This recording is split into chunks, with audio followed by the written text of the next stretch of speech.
So here's a question from someone named Jonathan.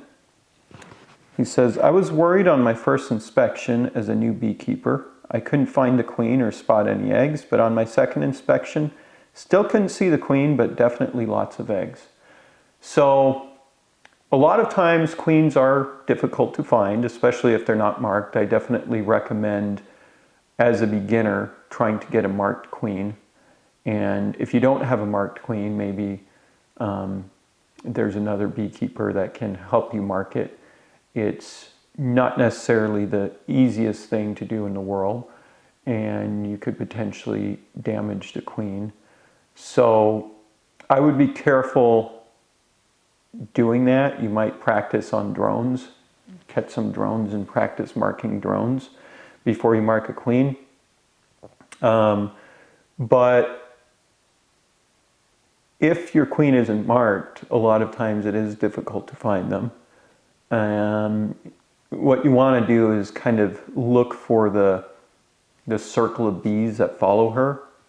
I believe it's called her retinae. I never know how to pronounce it, rutinae. But it's her escort of 10 to 20 bees that kind of follow her around.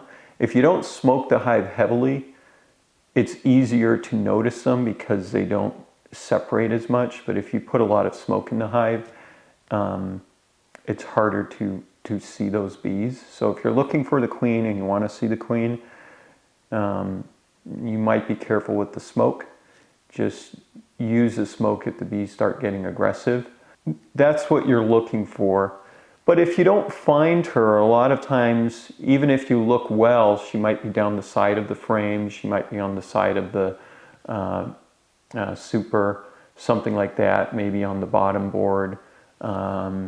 So you don't have to panic if you don't find her.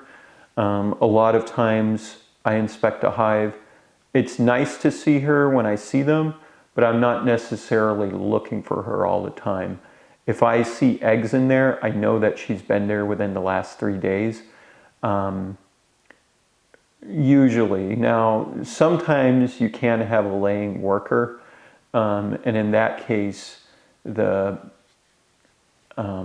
still see eggs, but it's going to be an entirely different laying pattern. A good queen lays pretty much in all the cells. There's usually 1 or 2 missed in a given area, but and they do that on purpose. I won't get into why, but the laying workers, a lot of times they lay on the side of the cell. Their abdomen isn't long enough to get to the back of the cell. The queens will lay at the very back of the cell instead of the cell wall. So that's a way you would know that you have an actual laying queen. Also, the laying workers, if you have one, they're not going to lay nearly as many eggs as a queen will. A queen can lay 1,500, 2,000 eggs a day if you get a really good one. It doesn't always get up to that much. A lot of times they don't even have space to lay that many eggs a day. That's what I would look for. Just pull up a brood comb, pull up a couple brood combs, look for some eggs, make sure that she's in there that way. And the next time you come around, if you don't see eggs, then there's reason to be concerned and you might want to look a little more carefully for her. So they actually posted a photo. And if you look very carefully, you'll see the eggs in the bottom of the cells. So that tells me the queen is in there and she appears to be doing healthy. At least she was in there within the last 3 days, because eggs take 3 days to hatch. It's possible something happened in the meantime, but most likely the queen's in there and doing just fine.